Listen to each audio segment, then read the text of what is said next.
mountain range.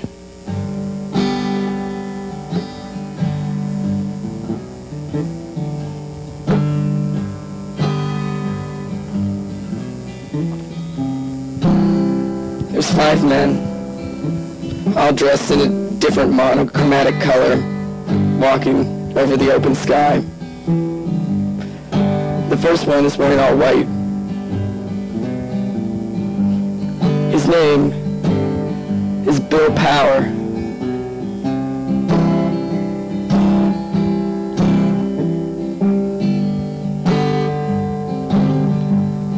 His bottom is made of loose-fitting pantaloons, and the top is simply a bath towel around his shoulder. The man in green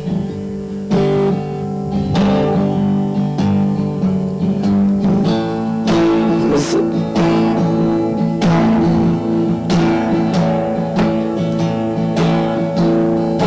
no, he wasn't to be seen. He wasn't going to be out walking around this ridiculous range together, making a spectacle of themselves.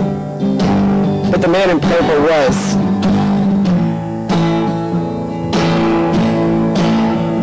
The man in purple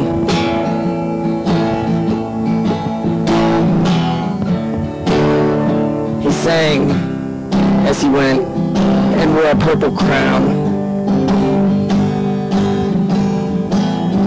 He knew how to meow and summon cows.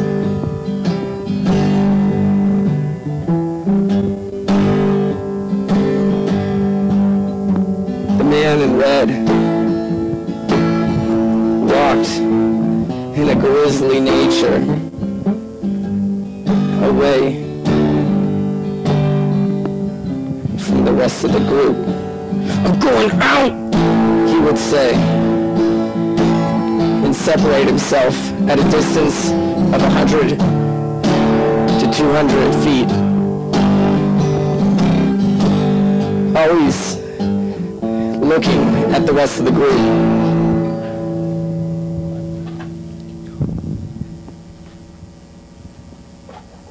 And scowling. He didn't like him. He couldn't trust him.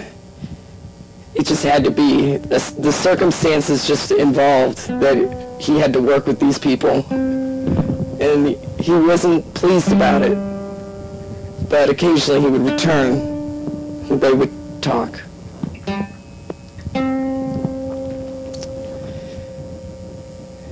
But he had one friend.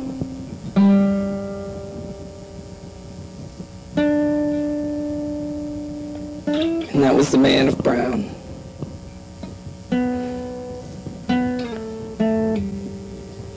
Man of brown was here.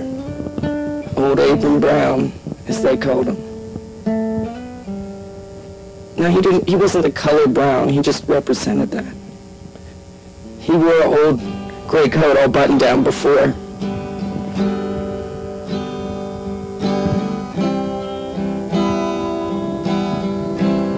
And lastly, was aquamarine.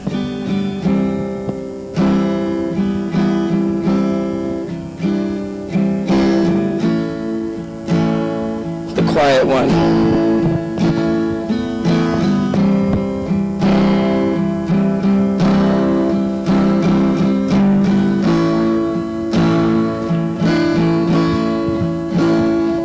So they walked along and approached a river brook.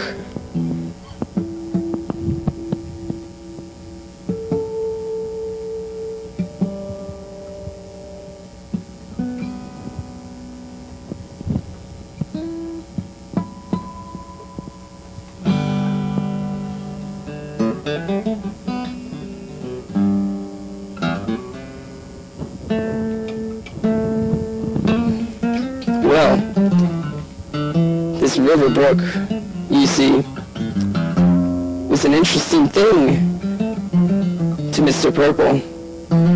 Mr. Purple had heard that up this stream was a rivulet,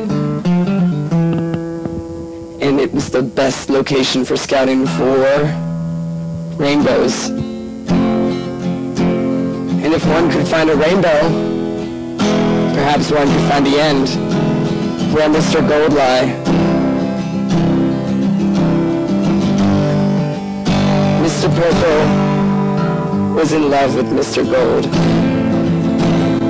He loved him dearly and desperately, and together they would one day unite in true brilliance. And there would be no question of land.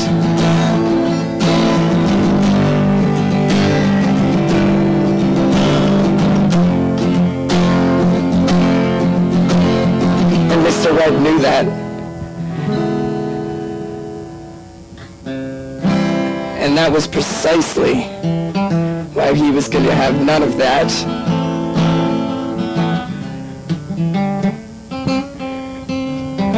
He pulled himself up on his own two bootstraps. He wasn't about to have some mockery showboat session. Uncalled for. Not on his watch. No way.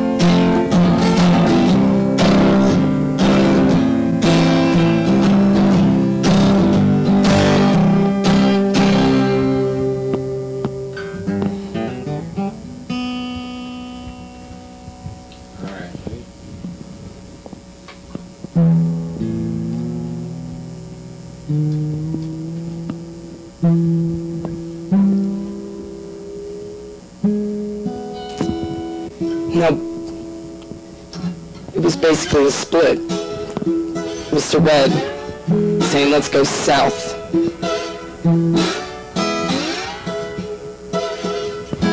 He said, south is the way we are going to go.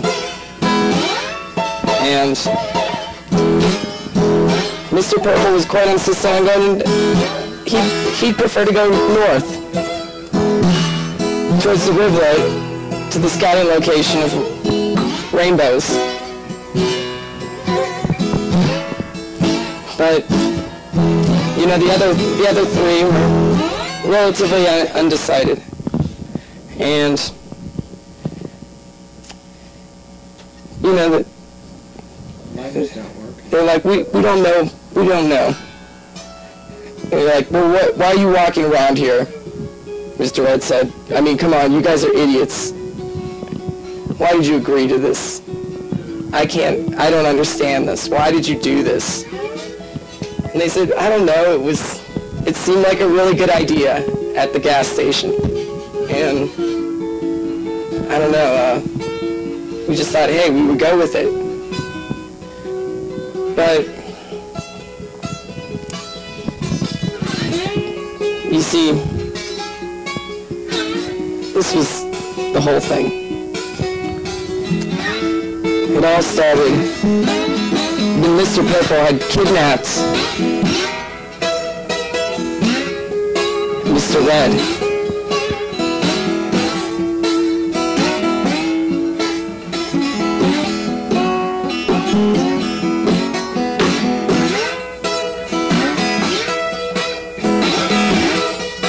Mr. Red was only a child at that time. He was only 8.